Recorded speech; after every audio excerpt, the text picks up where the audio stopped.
X का मान निकालना है, हालांकि आप नाम भी दे सकते हो, यहाँ पर ए दे देना, बी सी डी ई, ए से लेकर जेड तक में कुछ भी नाम दे सकते हो, ठीक है। मैं नाम वाम नहीं दे रहा, मैं आपको कॉन्सेप्ट समझा दे रहा हूँ, ठीक है। आप अपना रूल रेगुलेशन के साथ एकदम अच्छा से बना लीजिएगा, ठीक है। देखिए, आप एक्स का मान निकालना है, तो अगर आप त्रिभुज का तीनों कोनों का योगफल 180 डिग्री होता है, वो अगर अप्लाई करोगे तो थोड़ी सी दिक्कत हो जाएगी। क्या दिक्कत हो जाएगी? क्योंकि त्रिभुज के तीनों कोनों का योगफल 180 डिग्री तो होता है, लेकिन यहाँ पर ये एंगल सब गायब है ये नहीं। तो आप कैसे मतलब समीकरण बैठाओगे, कैसे इक्वेशन को सेट करोगे जिससे एक्स का मान निकलेगा? नहीं होगा। लेकिन आप एक चीज़ कर सकते हो, ठीक है। वो क्या कि ये लाइन पर आप फोकस करो। देखिए, मेरा पेंसिल पर फोकस करो, मेरा पेंसिल जिस लाइन पर चल रहा है ना, उस लाइन को आप गौर से देखो, ठीक है सर, देख लिए। तो आपको ये चीज़ पता होना चाहिए कि एक लाइन होता है ना, उस पर जितना भी एंगल बनेगा ना, उस सबका सम यानी कि योगफल क्या होता है? 180 डिग्री होता है। क्लियर? यानी कि यहाँ पे मान लीजिए दो एंगल बना, एक एंगल और दो एंगल, दोनों को जोड़ के कितना होगा? 180 डिग्री। कितना भी एंगल बनेगा, ठीक है, 180 डिग्री होगा जोड़ के, ठीक है। बात समझे कि नहीं समझे? तो यहाँ पर भी देखिए एक लाइन है, ठीक है, एक लाइन है, ओके। फिर ऐसे करके ये गया है, क्लियर। इधर है 85 डिग्री, इधर कितना है? 85 डिग्री है, ओके। तो इधर कितना होगा कि दोनों को जोड़ के 180 डिग्री होगा। तो बड़ा सिंपल है, 180 में से ठीक है, ये 85 है ना, इसको आप घटा दो, माइनस कर दो, कितना हो जाएगा? ये 5 हो जाएगा। इसको दे दिया तो ये कितना हो गया? 7 हो गया। 7 में से 8 नहीं जाएगा, ये इसको देगा। 17 में से 8 गया तो कितना हो जाएगा? 9 हो जाएगा, यानी कि 95 हो गया। तो अब यहाँ पर मैं चेक करूँगा कि मेरा सवाल सही है कि गलती है, ठीक है। तो यहाँ पे 95 डिग्री हो गया, एकदम मेरा सवाल सही है। क्यों?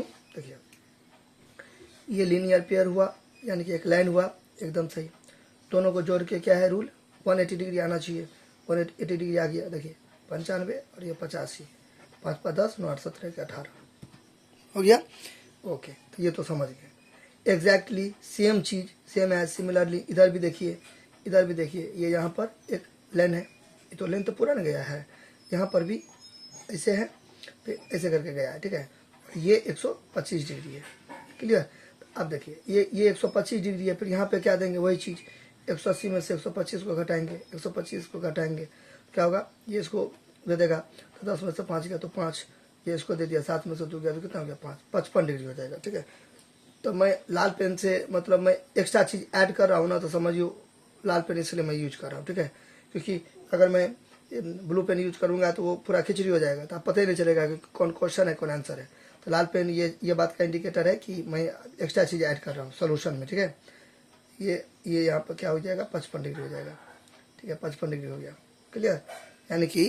यानी कि ऐसे है ना, ऐसे है, ये है, तो ये जो है ये 55 हो गया, और ये कितना हो गया? 95 हो गया, 95 हो गया। क्यों हो गया? क्योंकि एक लाइन है, एक लाइन पर इधर और इधर जोड़ के कितना आएगा? इधर जोड़ के 180 डिग्री आएगा, यानी कि पूरा 180 डिग्री होगा, इधर भी 180 डिग्री होगा, ऐसे करके, क्लियर। अच्छा, फिर वही कॉन्सेप्ट, इसको ऐड करेंगे तो 180 डिग्री आ जाएगा, इसको ऐड करेंगे तो 180 डिग्री आएगा, कोई दिक्कत? अच्छा, अब देखिए, अब यहाँ पर अब रूल से आप अपना बनाते रहिएगा कि हम जानते हैं कि एक सरल रेखा पर 180 डिग्री का कोण बनती है, ठीक है, लीनियर पेयर के अकॉर्डिंग, ठीक है। उसी को इंग्लिश मीडियम में हो गया लीनियर पेयर।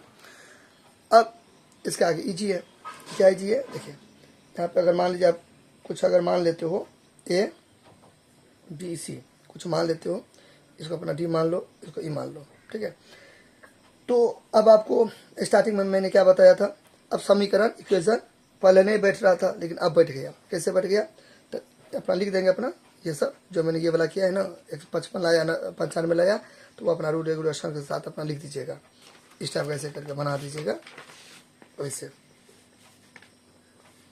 है ना। यहाँ पे ए है, ये डी है, फिर बी है, सी है, और ये ई है ना, इस टाइप का, ऐसे है ना। तो आप लिख दीजिएगा A B C, angle A B C plus A B C, A B D इधर, ए बी डी इधर है ना, हाँ, A B D plus A B C अब कितना 180 डिग्री लीनियर पेयर ऐसे, ठीक है। इस टाइप का अपना रूल से रेगुलेशन से बना दीजिएगा, नियम से, ठीक है। अच्छा, अब यहाँ पे त्रिभुज ABC, त्रिभुज ABC या इन द ट्रायंगल ABC कुछ भी, ठीक है।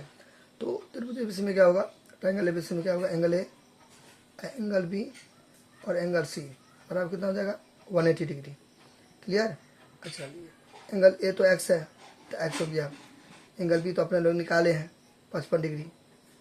देखिए ये मैं इस साइड कर दिया ना, इस साइड कर दिया ना, इधर भी ऐसा करके लिख देंगे, ये देखिए ऐसे करके, ये है ना ऐसे, ऐसे है ना, तो ऐसे करके इधर लिख देंगे ACE, angle ACE plus ACB या ACD, एक ही बात है, ये लेने पर है दोनों, ठीक है। AB ACE एक बार ACB इसको भी जोड़ के कितना 180 डिग्री, ठीक है। चलिए 55 डिग्री जोड़ एंगल C कितना है 95 डिग्री, तो 95 डिग्री तो बराबर कितना 180 डिग्री, ठीक है। अब इसका आगे इक्वेशन है, इसको सॉल्व कर दीजिए, हो गया x हो गया 55 95 को जोड़िए, 55 95 को जोड़िए, 55 हो गया 95 हो गया, 5 5 10 9 5 9 10 11 12 13 14 1 15 150 हो जाएगा, कितना हो जाएगा, कितना हो जाएगा 150, तो 150 हो गया ही, दोनों को जोड़ के बराबर 180 डिग्री।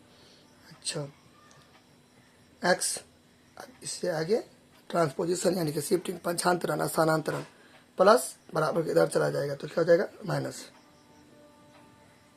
और माइनस इधर चला जाता तो प्लस हो जाता, ठीक है। अच्छा, तो कितना हो जाएगा x का वैल्यू कितना 30 डिग्री, 180 में से 50 गया तो कितना 30 डिग्री, 30 डिग्री हो जाएगा, 30 डिग्री हो गया। तो यानी कि यहाँ पर कितना हो गया, x का जो वैल्यू हो गया कितना हो गया 30 डिग्री। अब मैं देखूंगा कि मेरा सवाल सही है कि गलती है, चेक करूंगा, हालांकि चेक नहीं करना है, हम आपको समझाने के लिए करें, ठीक है। वो तो यहीं तक हो गया। अब अगर ऑप्शन में रहेगा ना, MCQ में ऑप्शन में रहेगा 4 ऑप्शन, तो जो ऑप्शन 30 डिग्री होगा 30 डिग्री उसमें टिक मार देना। चेक हमको ये करना है कि त्रिभुज का तीनों कोनों का योग पर 180 डिग्री होता है, वो हुआ कि नहीं हुआ, ठीक है। 55 तो अपने लोग निकाले थे, 95 भी निकाले थे, और ये x अभी निकाले हैं, तो देखिए आ गया 5 5 10 9 5 9 5 14 14 3 17 1 18, क्लियर आ गया ना 180 डिग्री, तो हो गया त्रिभुज के तीनों कोनों का जो 180 डिग्री होता है, खत्म, फिनिश।